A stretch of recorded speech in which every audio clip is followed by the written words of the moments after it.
May powerful stain-away enzymes na malupit sa dunit mancha. At di masakit sa kamay. Isang labalang yan. Hello, pahinga! Hello, pride for you. ACS. Maulan man, no worries na amoy kulog ang damit. Charm Fabcon. Bangong kumakabloom.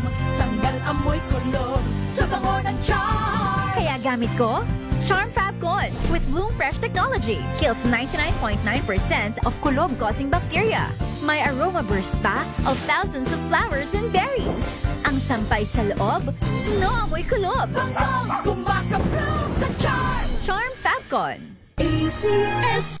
Hello, Washi! Laundry day na naman! Yay! Anong meron? Mancha ng chocolate, Oh. putik, may libag pa! Kaya natin yan! With Pride Washing Machine Detergent, may triple stain-away formula. Tanggal ang makapit, madikit, at malupit na dunit mancha. Kaya easy-easy ang labada. Mula noon hanggang ngayon! All you need is pride. All you need is pride. ACS. Tanggaling-galing mo! Smart dishwashing paste ko! Pritong ulam na masebo, plato ng kaldero. Tanggaling for everyday. Ganyan, pag smart ang dishwashing paste, may double tanggaling formula. Tanggal ang sebo, tanggal ang bakterya. Bahid para walang bahid. Linis fantastic sa metal at plastic. Number one ko to. Tanggaling-galing mo! Smart dishwashing paste. ACS. May nagbago. May arte? May budget? Akala nyo lang yon. So solid. White rose papaya. Wow, white rose. White rose papaya. Wow, white rose.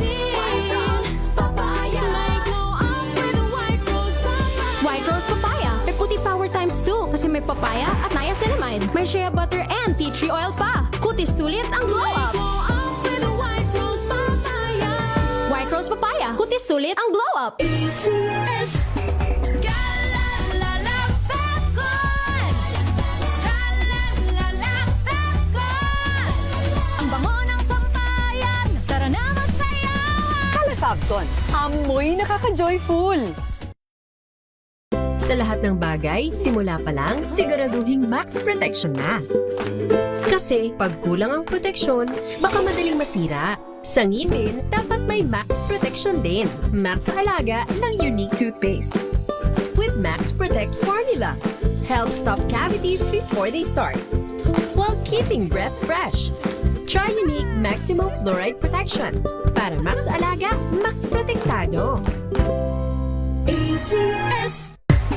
Galalala Fabcon. Galalala Fabcon. Ang bango ng sampayan. Tara na magsayawan. Calefabcon, amoy nakaka-joyful. Araw-araw, iba't ibang mga bagay na dapat pagtagumpayan. Ang subok kong partner ay MX3 Capsule. Research-based na tested and proven. Helps avoid pain discomfort. Iwas-iwas sa sakit. Kailangan lang na long-term ang pag-inom 2 capsules araw-araw. Kasabay ng proper diet and exercise. I am able to make it with the right partner. MX3, dito ako bilib! Mahalagang paalala, ang MX3 capsule ay hindi gamot at hindi dapat gamiting panggamot sa anumang uri ng sakit. Galalala Fabcon. Galalala Fabcon. Ang bango ng sampayan. Tara na magsayawan. Calefabcon, amoy nakaka-joyful. Tips kung paano maiwasan ang pagkakaroon ng bad breath, alamin. This portion is brought to you by ACS Manufacturing Corporation, ISO certified, maker of world-class quality Pride detergent. Ayon sa WebMD, ang bad breath o halitosis ay resulta ng poor dental health habits. Pero ito rin ay maaaring senyales ng iba pang problema sa kalusugan. Ilan sa mga pagkain na pwedeng magdulot ng di kaaya-ayang amoy ng hininga ay ang cheese, ilang spices, alcohol, orange juice at soda. Kaya naman, para manatiling fresh breath, ay palaging tandaan ang payo ng American Dental Association na ugaliing magsipilyo ng ngipin twice a day. Regular na magpakonsulta sa dentista, Iwasan ang paninigarilyo, uminom ng maraming tubig at kumain ng prutas at gulay. This portion is brought to you by ACS Manufacturing Corporation, ISO certified, maker of world-class quality Pride detergent.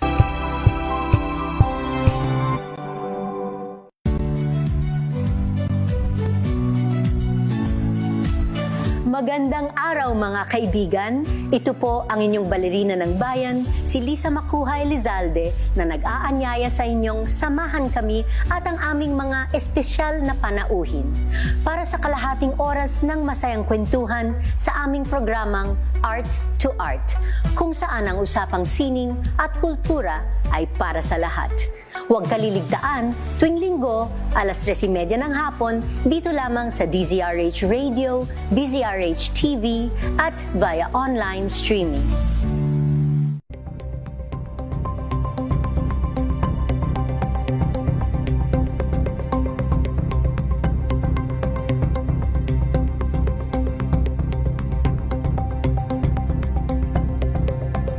Curious ka ba sa maraming bagay? Kami na ang bahala dyan. Aalamin, tutuklasin at bibigyang linaw namin ang mga katanungang bumabagabag sa inyong isipan. Sa programa kung saan ang bawat sagot ay galing lamang sa mga eksperto. Ang Expert's Opinion, tuwing linggo alas 3 ng hapon, dito lang sa DZRH TV.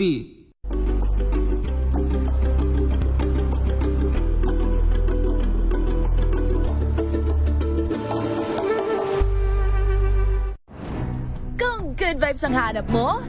Dito ka na sa sigurado! Mula sa mga istoryang nagbibigay ng inspirasyon hanggang sa mga kwentong may dalang solusyon. Mga balitang pampagaan ang pakiramdam at papaganda ng araw. Hindi lang ba sa good news, kundi the better news. Mula Lunes hanggang Biyernes, 1:00 ng tanghali sa DZRH TV. Manila Broadcasting Company. DZRH. Member, kapisanan ng mga broadcaster ng Pilipinas. Oras sa Father Elmer Pinili. Alas 4:09. Uy! Nakapag-break ka na ba? Nakapag-relax ka na ba? Saan ka man nagtatrabaho, mapa-opisina man o work from home o mula mismo sa pwesto, sasabayan namin ang break time mo. Sasabayan namin ng mga balita at komentaryo, mga panayam ng mga taong viral ngayon. DZRH Break Time! RH Break Time!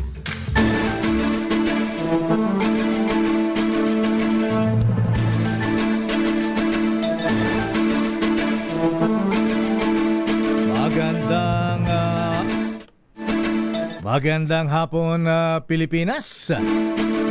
Ako po si Deo Macalma. Ako naman po, Thea Petro Corpuz. At narito ang headlines ng ating mga balita ngayong araw ng Miyerkules. Uy, simbang baklaran. 24 ng buwan ng Hunyo. Isa sa 2 batang namaril sa eskwelahan sa Tacloban City, kinasuhan na. Mga magulang ng 2 bata may ari ng baril. Posibleng kasuhan din ayon sa PNP. Presensya ng mga pulis sa mga eskwelahan mas paiigtingin. Security policy, re-reviewin ayon yan sa DILG at PNP.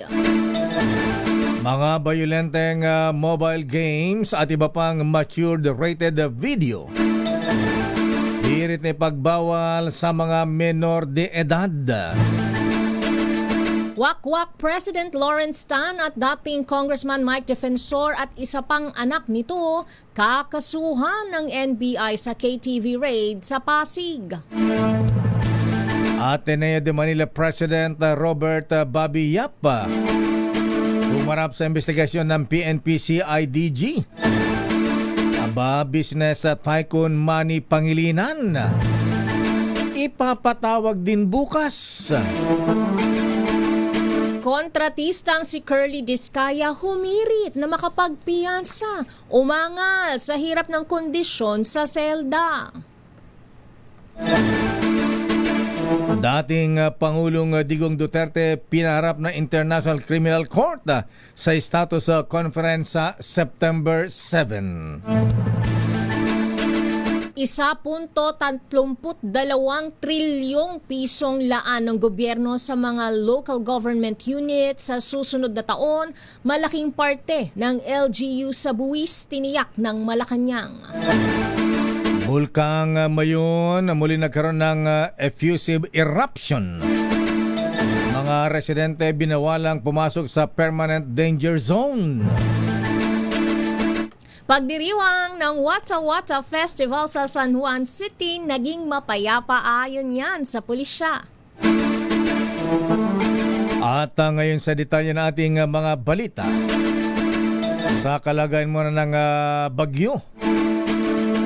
Binabantayan nga ng Pag-asa ang Tropical Storm Higos na nasa labas pa rin ng Philippine Area of Responsibility o PAR habang napanatili ang kanyang lakas malapit sa Guam. Ito ng bagong bagyo. Ayon sa Pag-asa, huling namataan ang sentro ng bagyo sa layong 2,120 kilometro sa silangan ng Central Luzon. Naglayan ito ang lakas na hangin na 65 kilometro bawat oras malapit sa gitna. At may bugso o gustiness na hanggang 80 kilometers per hour. Habang kumikilo sa pakanluran, hilagang kanluran sa bilis na 20 kilometro bawat oras. Inaasang papasok ito sa PAR bukas ng gabi o Huwebes. At tatawagin ito sa pangalang Bagyong Gardo. Bago tuluyang lalabas din sa bansa sa darating na Biyernes.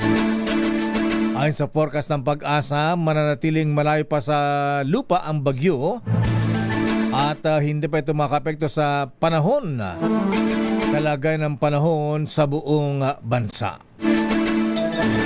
Aabot nga sa 13 bagyo ang maaring pumasok sa bansa sa natitirang 6 na buwan ng 2026. Ayon sa pagtaya ng Pag-asa, 2 hanggang 4 na tropical cyclones ang inaasahan sa Hulyo at Agosto, 2 o 3 sa Setyembre at tag-isa o tig-2 sa Oktubre, Nobyembre at Disyembre.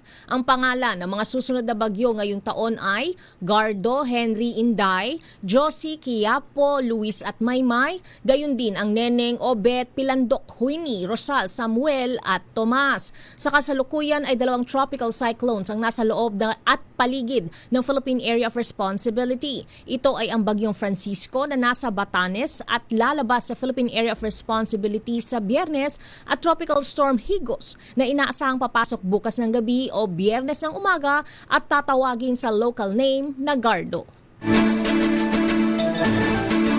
Kinasuhan na ang 15 anyos na suspect sa malagim na pamaril sa loob ng isang high school building sa Tacloban City na ikinamatay ng 3 mag-aaral at ikinasugat ng iba pa. Ang kasong kriminal ay inirap sa piskalya ayon kay Lieutenant Colonel Analisa Armesa, Chief ng Public Information Office ng Police Regional Office 8. Sinabi nito na opisyal ng kinasuhan dahil ito ay lampas na sa 15 anyos habang ang isa pang suspect ay 14 years old pa lamang. Pero pareho silang nasa kustodi pa ng DSWD Office sa Tacloban City ang 2 suspect. Batay sa impormasyon, may kinalaman sa pambubuli ang nangyaring pamaril sa loob ng San Jose National High School sa Tacloban City noong June 22. Tinitignan din ng pulisya ang anggulo na pinagplanuhan talaga ang ginawang pamaril simula pa noong buwan ng Mayo. Samantala, pinag-aralan din ng PNP ang posibilidad na kasuhan din ang mamagulang ng 2 bata na itinuturing na child in conflict with law. Gayon din ang mga may-ari ng baril na ginamit nila sa pamamaril. Kaugnay nga ng balitang yan, posibleng maharap sa kasong kriminal ang may-ari ng mga baril na ginamit ng mga suspect sa pamamaril sa loob ng isang paaralan sa Tacloban City. Ayon kay PNP Public Information Chief Colonel Alan Reyco, maaaring kasuhan ng malversation ang pulis na tiyahin ng isa sa mga suspect matapos mapag-alamang siya ang may-ari ng isa sa mga baril na ginamit sa krimen. Giit niko, nanganganib din na maharap sa administrative sanctions ang naturang lady cop gaya ng reklamong grave misconduct at pagmumultahin ng 10,000 piso dahil sa kabiguan nitong mag-report ng nawawalang baril. Bukod sa naturang pulis, maaari ring anyang kasuhan ang security agency na dating pinagtatrabahuhan ng lolo ng isa sa mga sospek kung saan nakarehistro ang isa pang baril na ginamit sa krimen. Mahalagang magpatupad ng maigpit na patakaran para hindi lahat ng mga bata ay maaaring maka-access sa mga violente at matured rated video at online games.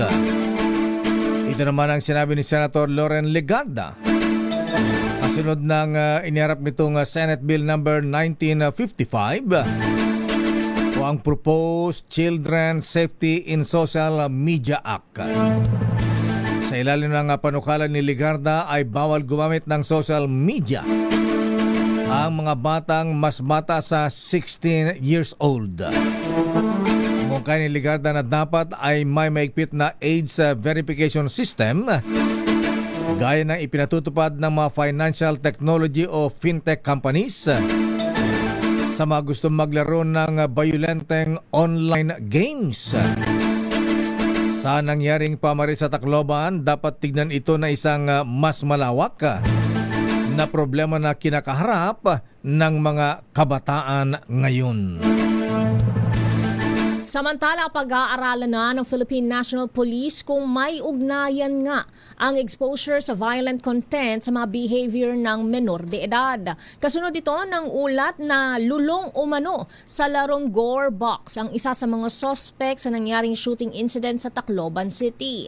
Ayon kay PNP Chief Police General Jose Melencio Nartates Jr., re-reviewin nila ang mga pag-aaral at research na isinagawa ng mga grupo at iba pang stakeholders. Aaralin din umano ng pulisya kung paano ang tamang pakikitungo sa mga batang na-expose na sa mga mararahas o violent games. Samantala, makikipag-ugnayan na ang PNP sa CICC matapos pansamantalang iban ang larong Gore Box kahapon.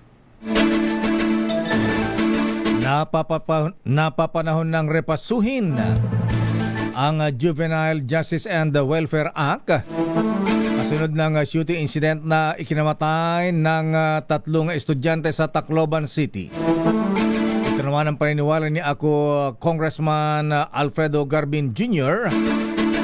ng Bicol Party List na siyang co-author ng Anti-Bullying Act of 2013. Nakababahalaan niya ang sunod-sunod na nagaganap na krimen na kinasasangkutan ng mga estudyante sa loob mismo ng kanilang maaralan na dapat ay safe space para sa mga batang mag-aaral. Ay sinabi ni Garbin ang pagripaso sa Juvenile Justice and Welfare Act na ginagamit pa yung sangkalan ng ilang kabataan para daw sila ay hindi makasuhan at talagang meron silang intensyong gumawa ng mga krimen. Re-reviewin ng mga otoridad ang mga umiiral na pulisiya sa pagbabantay ng mga pulis sa mga paaralan sa bansa. Ito ay kasunod pa rin ng madugong shooting incident sa loob ng San Jose National High School sa Tacloban na ikinasawi ng 3 estudyante. Sa ambush interview sa Campo Crame, sinabi ni Interior Secretary John Vic Remulla na kailangang pag-aralang mabuti ang mga security policy gaya ng pagkapkap o inspeksyon sa mga bag ng mga mag-aaral na hindi ginagawa kahit right ng mga guro. Bilang tugon dito, tiniyak naman ni PNP Chief of Police General Jose Melencio Nartates Jr. na mas hinigpitan pa nila ang presensya ng mga pulis sa paligid ng mga eskwelahan. Bagamat bawal silang pumasok sa itinuturing na zones of peace, binigyan diin ni Nartates na maaari namang lumahok ang PNP sa ilang aktibidad tulad ng flag raising ceremony na inaasahang makakapagpataas ng deterrence o maagapan ang posibleng krimen. Narito si Nartates at Remulla. So, tutulong tayo dyan, no? Tutulong tayo in the security of the schools, in coordination with the schools. Pero hindi namin sinasabing may kasalanan dito ang mga teacher. Kahit ang teacher naman hindi nagkakape sa mga estudyante. But we have to review our policies kung ano talaga, kung may bullying, dapat ma-address yung other root causes of the problem na nga ma-address natin. Pati nga teacher, binubuli na ng estudyante. Tama, Lakay! Mga nasa senior high. Bukod sa pagtuturo ng good manners and the right conduct subject, paigting na rin ang kaagapay DepEd order upang makatuwang ang mamagulang sa paggabay sa mga batang estudyante. Sa panayam ng Damdaming Bayan, sinabi ni DepEd Assistant Secretary Roger Masapul na napansin ng kagawaran ang kakulangan sa partisipasyon ng mga magulang sa mga aktibidad ng paaralan na pinapasukan ng kanilang mga anak tulad na lamang ng parents-teachers meeting. Kaya posibleng hindi anya nagagabayan na mabuti ang mga bata dahil hindi na alam ng mga magulang ang nangyayari sa kanilang mga anak sa loob ng eskwelahan. Narito si ASEC Roger Masapul. Apat na beses yung Parents Teachers Association meeting, pero ngayon po napapansin namin madalas based sa report, hindi na magulang ang pumupunta. Mga pamangkin na lang, mga kapatid, mga kakilala. So hindi na po nakapagbigay ng update yung ating mga advisors sa kalagayan ng pag-aaral ng kanilang mga anak. Kaya nga po nakita namin yung parang mabutas na yon na kailangang ibalik yung yung partisipasyon ng mga magulang kahit gaano kabili kasi Sabado naman yung yung parents meeting so yun po papaigtingin po natin yung pagbabalik ng partisipasyon ng mga magulang natin sa edukasyon ng mga bata. Minsan kasambay yung pinapadala Ako Lakay kasi nagpi-PTA 'di ba? Online mabaling metlata. Online diba? Pwede. Ayun yun naman pala Ayon pa kay ASEC Roger Masapul, mahalagang mapaliwanagan ng mga guro ang mga magulang kaugnay sa mga pulisiya ng DepEd at mga paaralan. Ito'y parang maiwasan na ang sunod-sunod na karasang nangyayari sa mga eskwelahan na mismong ang mga estudyante ang sanhi ng mga ito. Samantala, personal na dinalaw ni Leyte Representative Martin Romualdez ang burol ng 3 biktima ng pamamaril sa San Jose National High School sa Tacloban City. Bukod sa pakikiramay sa mga naulilang pamilya, nagpaabot din ng suporta si Romualdez sa kanilang panawagan na makamit ang mabilis na hustisya. Ayon sa mamabatas, labis na nagdulot ng lungkot ang trahedyang ito hindi lamang sa kanyang mga kababayan sa Tacloban kundi sa buong bansa. Tiniyak naman ni Romualdez na hindi nag-iisa ang pamilya ng mga nasawi pati na ang mga nasugatan at nangakong tututukan ang agarang paglutas sa kaso. Babalikan natin ang ilang pang detalye na ating mga balita. Aba, kontratistang si Cardis Kaya humirit na makapaglagak ng piyansa at siya'y umaangal na sa hirap daw ng kondisyon sa kanyang bilangguan sa Bulacan. Dati solo niya ang kwarto sa Senate. Ayan, ngayon mas mahirap pa. Malacanang handang pondohan ang pangailangan para matiyak ang seguridad ng mga estudyante sa mga paaralan. Karasan na nangyayari sa mga paaralan, isa ng krisis. Ayon kay Senate President Win Gatchalian. Congressman o Senator Rodante Marcoleta, nilinaw naman ng NBI na wala pa siyang arrest warrant. At graduation naman ng 12 military trainees na delay dahil sa pananakit ng kanilang instructor sa kanilang training sa Camp Kapinpin. At business tycoon Manny Pangilinan abay ipapatawag at tatanungin din ng PNP-CIDG kaugnay sa pagkamatay ng 2 basketball players ng Ateneo de Manila University. Ang detalye na mabalitang yan sa ating pagbabalik sa ating palatuntunang Break Time. RH Break Time. Oras, Mr. Cesar Lee, Mr. Michael Ismaygay, Kuyang Larry Francisco. Aloha, alas 4:27. Ang oras na yan ay hatid sa inyo ng Maliit ang budget sa Ang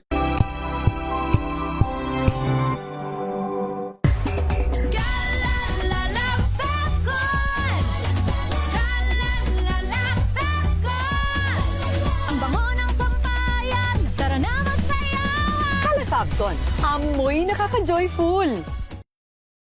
Sa puso ng kalikasan, natatangi ang prutas ng mangosteen.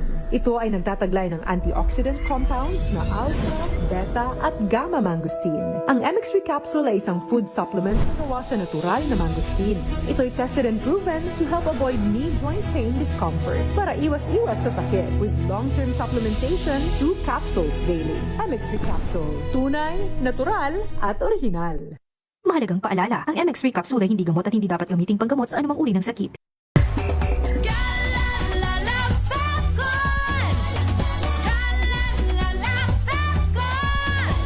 Ang bango ng sampayan, tara na magsayawan! Calafabcon, amoy nakaka-joyful!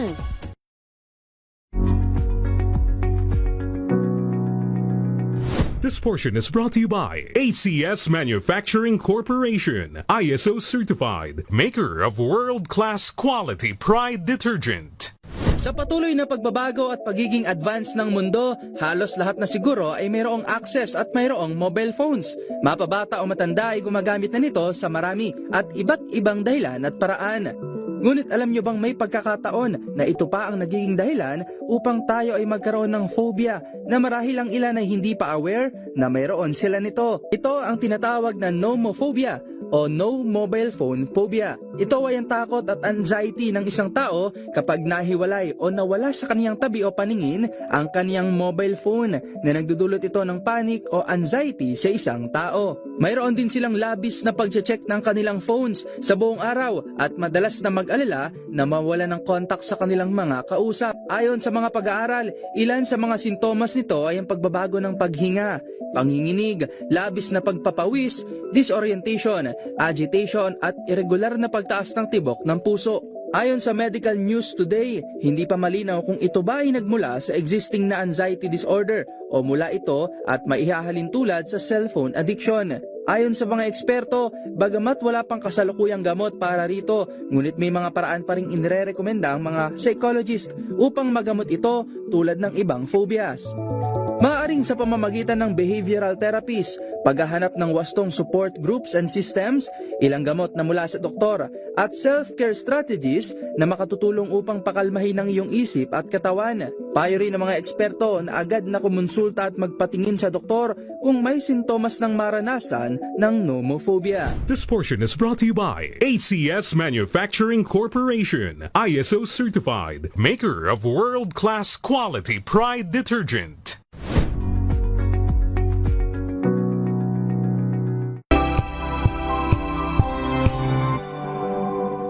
Hello, Washi! Laundry day na naman! Yay! Anong meron? Mancha ng chocolate, putik, may libag pa! Kaya natin yan! With Pride Washing Machine Detergent, may triple stain-away formula. Tanggal ang makapit, madikit, at malupit na tunik-mancha. Kaya easy-easy ang labada. Mula noon hanggang ngayon! All you need is pride! All you need is pride! ACS! Maulan man, no worries na amoy kulob ang damit. Charm Fab Con, pangong pumakabloom, tanggal amoy kulob, sa bango gamit ko? Charm Fab Con with Bloom Fresh technology kills 99.9% of kulob-causing bacteria. May aroma burst pa of thousands of flowers and berries. Ang sampay sa loob, no amoy kulob. Kumakapro sa Charm! Charm Fab Con. ACS. Tinesting, sinuri, siniyasan. Ang resulta? Super effective ang Shield sa pagpatay ng bakterya at virus. Shield Antibacterial Soap. Believe ang mga eksperto sa Philippine Nurses Association. At si Mami. Tiwala ako sa Shield. Shield Antibacterial Soap. Napatunayang mabisa. Ang mga nurse, tiwala. ACS.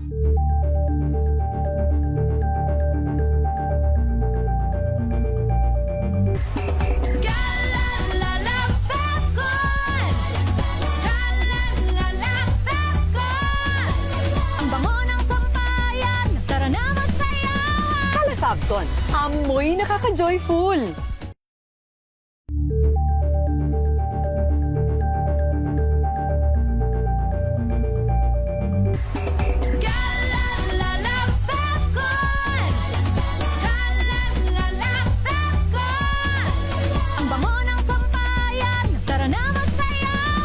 Fabcon, amoy nakaka-joyful!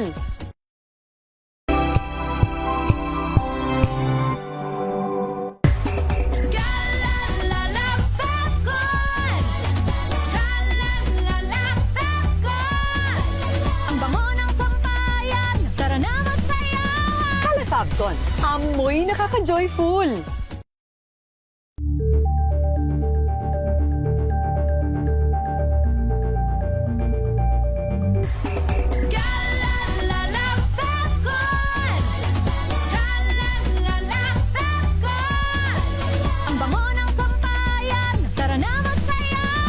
Fabcon, amoy nakaka-joyful!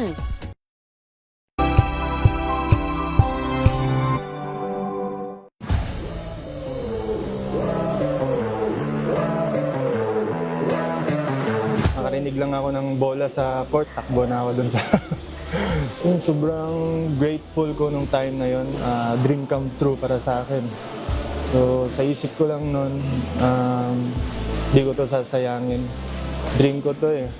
Tapos yun na din, nakakatulong na ako sa family ko. Kasi ako lang din yung breadwinner eh. Ako yung panganay. Tapos nasa college pa yung mga kapatid ko. Yun ang tulong-tulong lang din sa kanila. Pero ngayong conference, yun na, mas dodoblehin pa namin ang trabaho namin. Hi, I'm JB Bahio from NLEX Road Warriors. Panoorin ang aking interview sa Matchpoint. Mabuhay ang atletang Pilipino.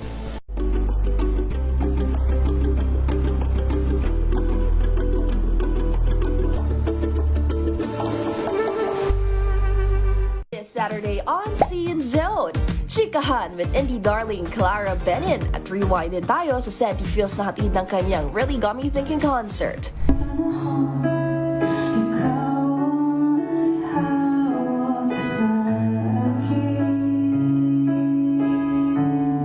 At kilalanin ang US OPM girl group na May May, humandang ma-LSS sa kanilang debut single na Telebong.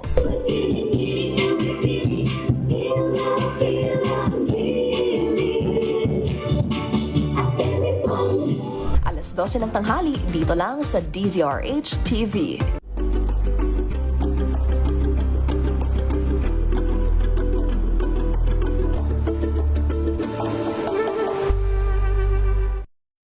Mga balitang gigising sa inyong umaga. Mga balitang kailangan mong malaman. Mapapakinggan sa ACS Balita sa 2x2.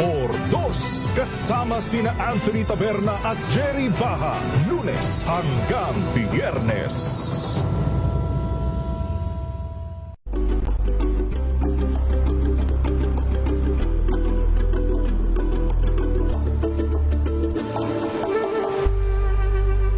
Alamin ang mga maiinit na isyung pambayan, mga balita.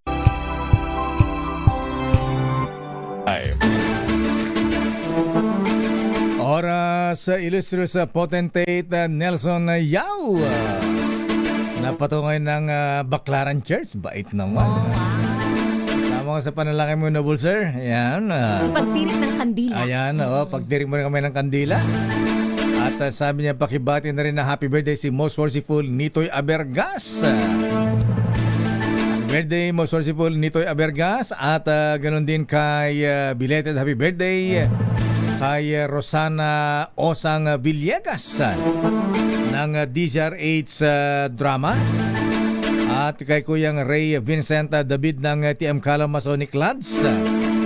At happy birthday din kay Mike Birador. Wow! Pangalan, Mike Birador. Mahilig bumira. Ayan. Birador lakay eh. Hindi barokbok, Birador. Ayan. Pagbati mula kay paring Kaloy Pascual the Jr. At paalala na rin sa mga nais manalo ng limpak-limpak na salapi. May meron po yung chance hanggang June 30 dahil June 30 po ang deadline ng submission ng mga entries sa 2026 photo contest. Ayan. Diba ikaw Kuyang Alex Go at very worshipful Mike Teson, ha?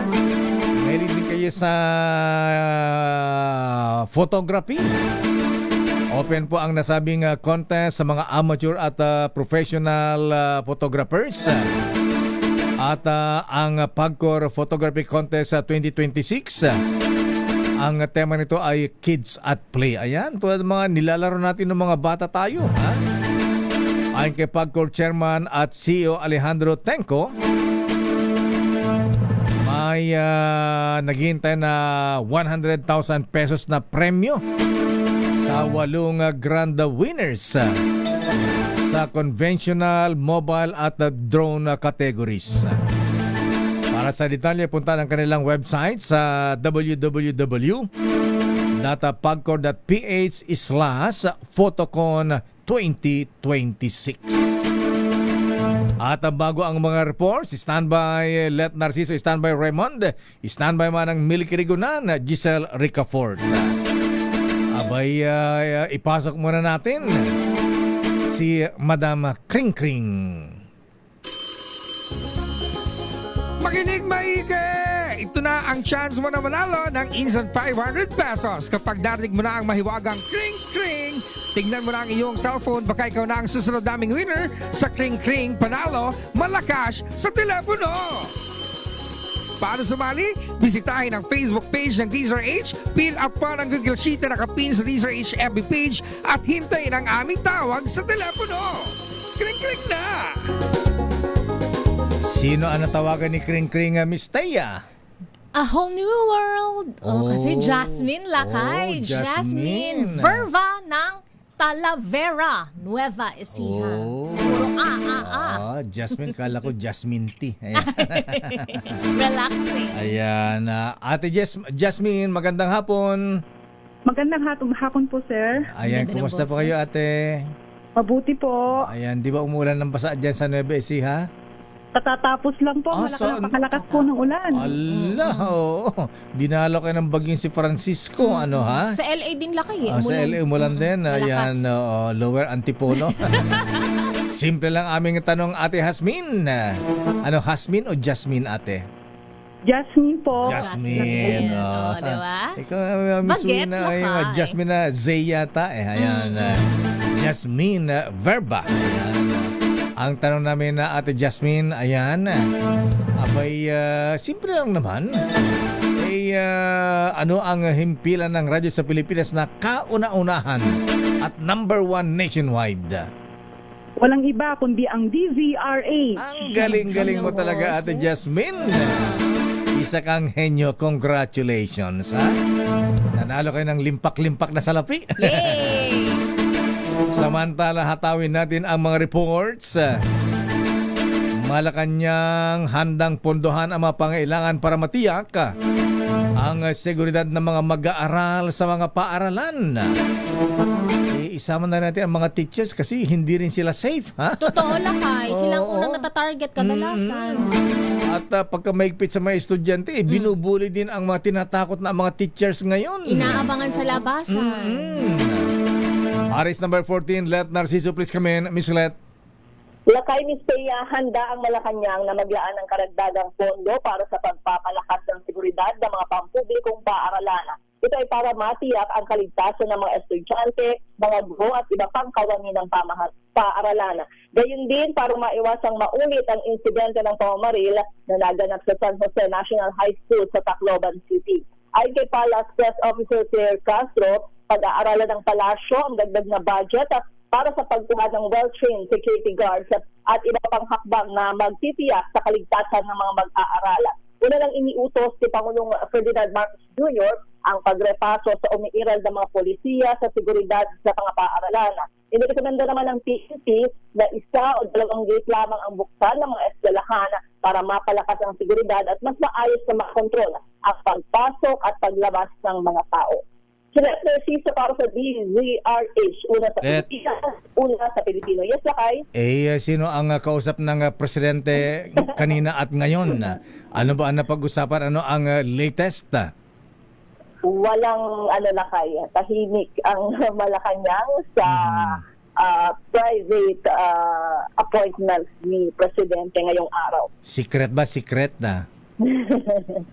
Walang Lakay, walang ibinigay na detalye o kahit sa kaunting informasyon kung Super sino close to nakasama ni presidente ngayong araw.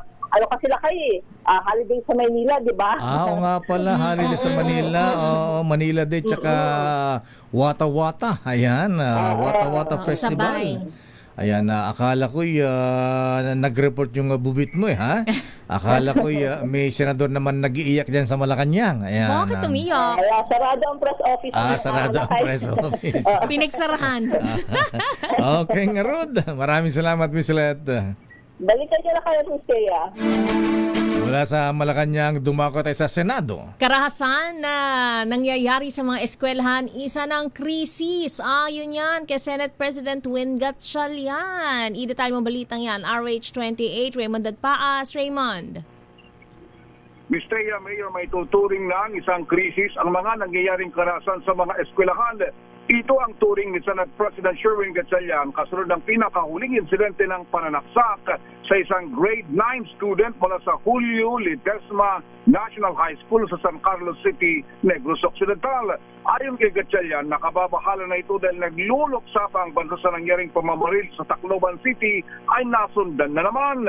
Para sa Pangulo ng Senado, hindi tayo dapat pumayag na magpapatuloy ang karahasan sa ating mga paaralan.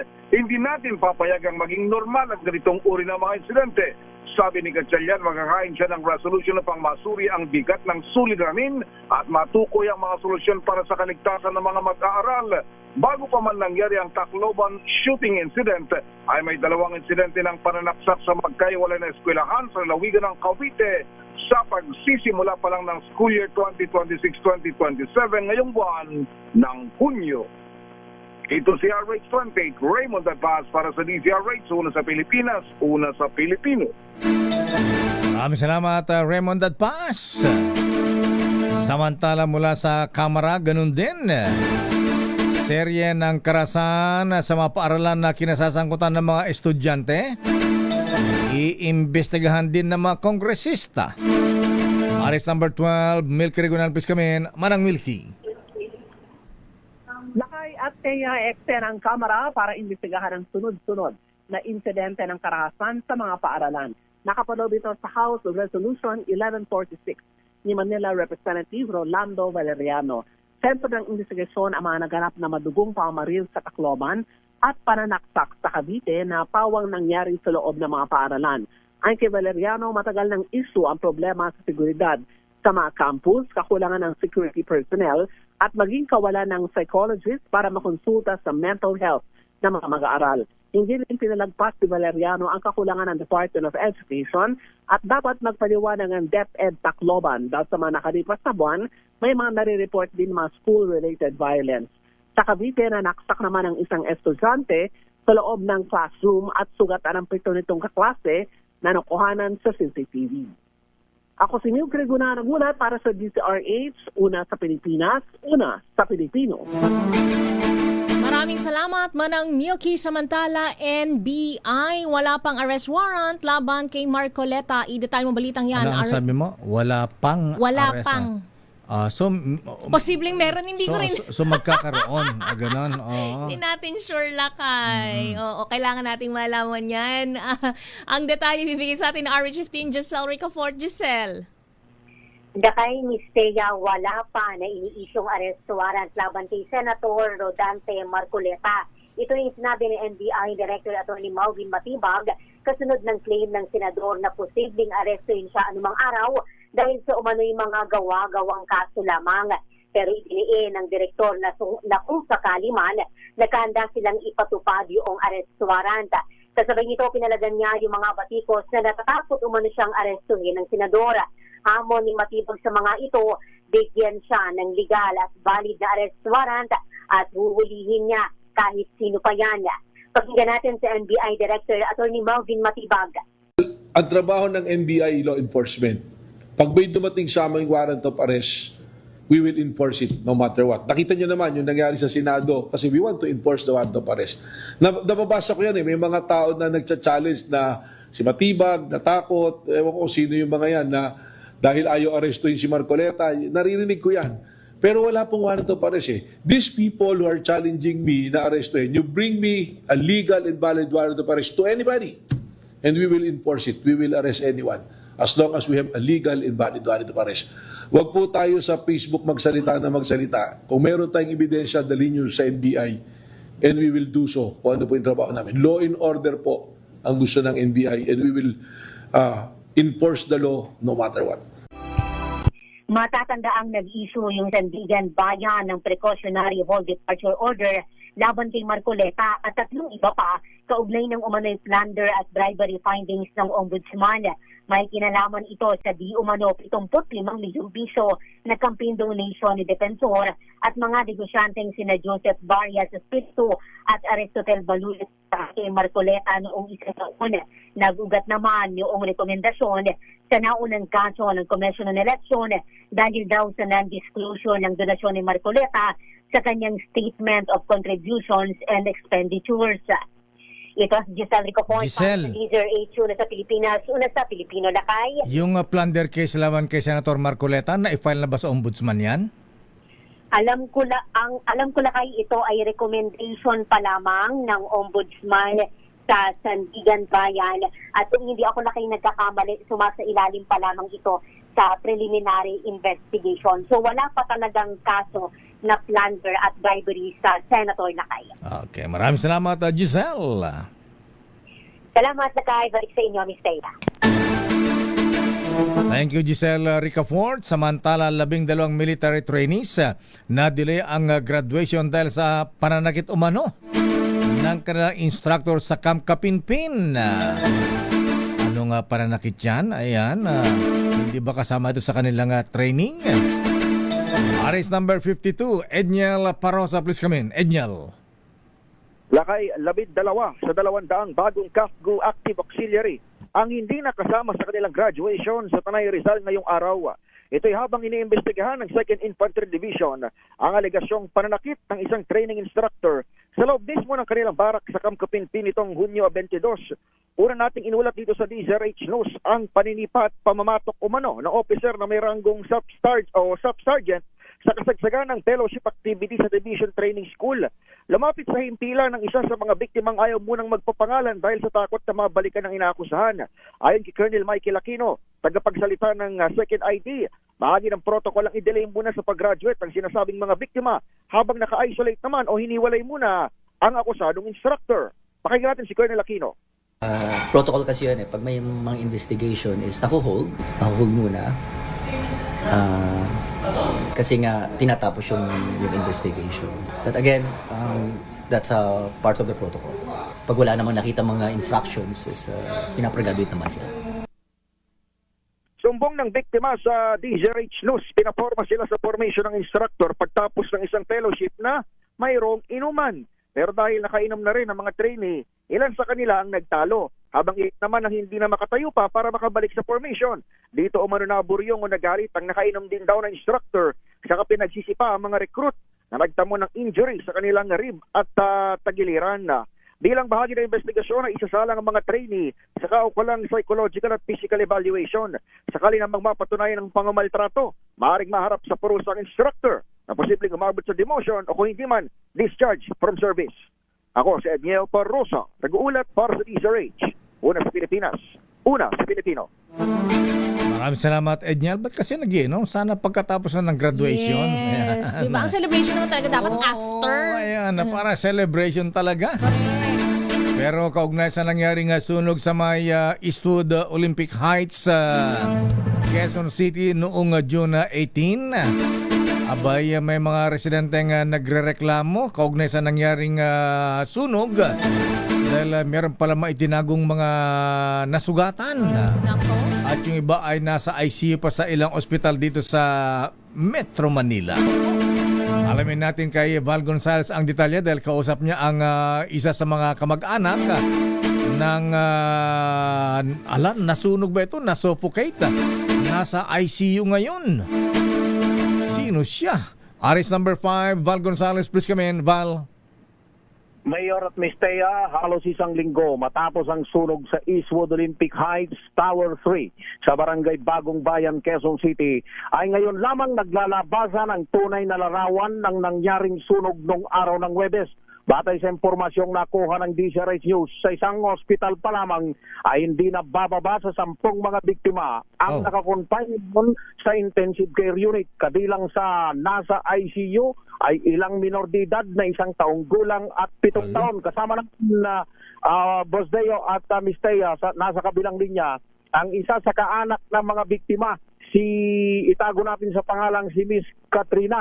Magandang hapon, Miss Katrina. Kayo ay nandyan ngayon sa ospital dahil yung inyong mga kaanak na nakatira doon sa isang unit sa nasunog na condominium na building ay pawang mga nasugatan at ilan sa kanila ay nasa ICU. Tama po ba, Miss Katrina? Magandang hapon po. Tama po yun. Ayan na.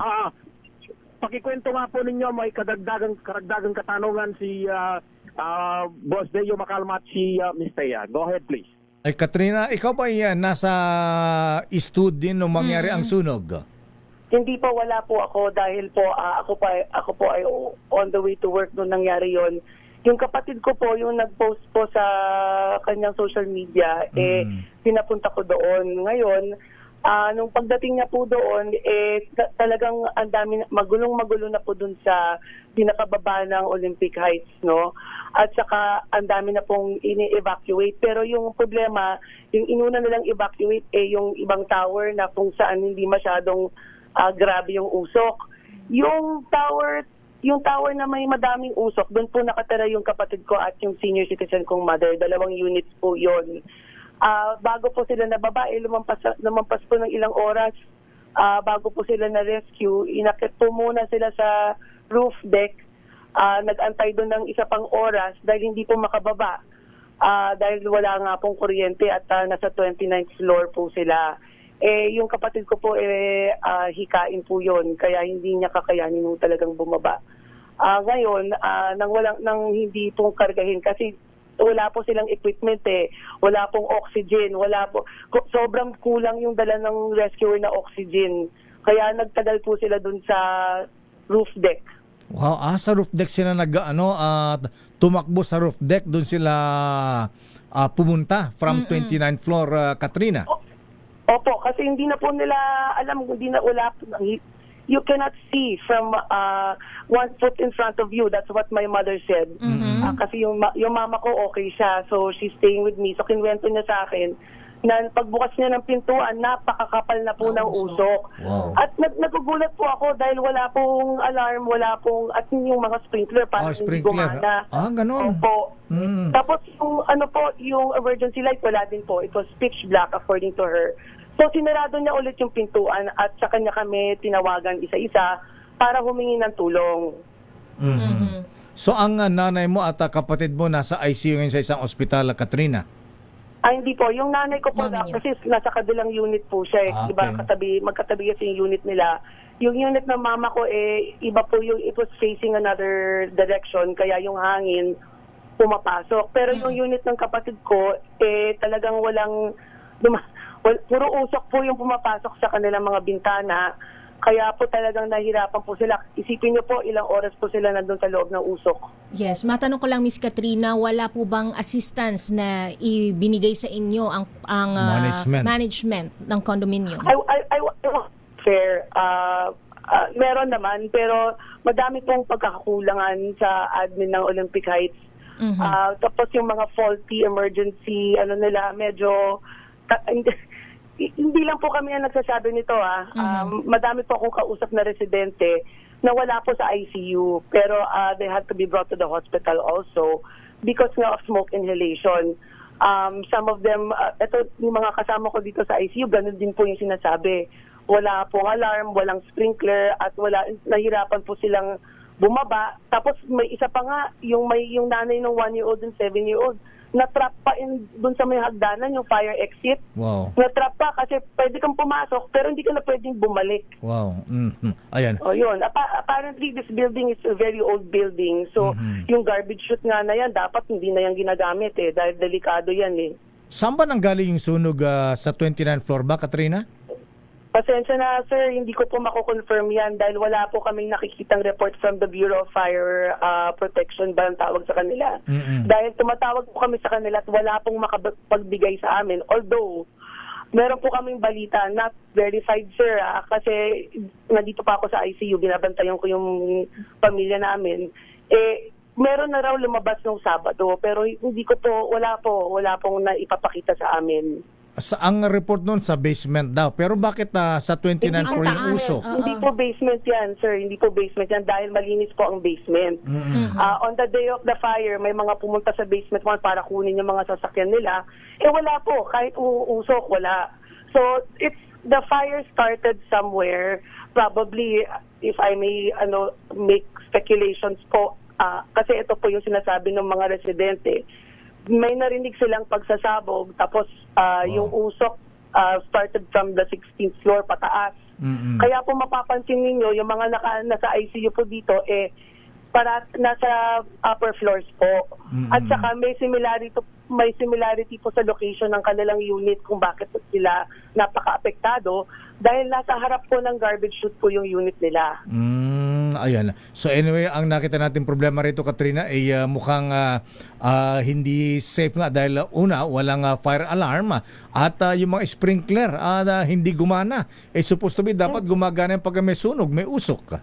Tama po yun kasi yung isang kasama ko dito, yung nanay ng 1-year-old at ng 7-year-old, lumabas po siya sa kanyang unit at tinatry niyang buksan yung para sa fireman yung break glass in case of fire, mga ganun. Wala pong lumalabas na water. So, yun lang po ang masasabi ko. Yun, kung pwede pong i-check ninyo, sir, kasi napakagrabe po ang nangyari sa madaming pamilya. Okay, so anong panawagan niyo, Katrina? Pananawagan po sa Bureau of Fire Protection po, makonsensya naman po kayo dahil ako po mismo magsasabi sa inyo, ang dami kong pictures, videos, at saka mga salaysay na mga residente ng Olympic Heights, Tower 3 sa Eastwood, na grabe ang nangyari sa kanila at hindi pa sila makabalik sa kanilang bahay dahil po hindi pa ho safe. Ang sinasabi po sa kanila ng admin, baka lampas ng 4 weeks pa po. Nakakaawa na rin po yung mga residente, hindi lang po kami yung kawawa. Okay. Yun po ang panawagan ko po. Okay, maraming salamat Katrina. Hayamot well said. Hayamot ipa-follow up natin yan sa pamagitan ni Val Gonzales. Thank you. Ingat kayo. At, maraming salamat. Ayan. Okay, Val? Ngayon, Mayor, ay hirap makakuha ng malinaw na impormasyon sa Quezon City Fire Department.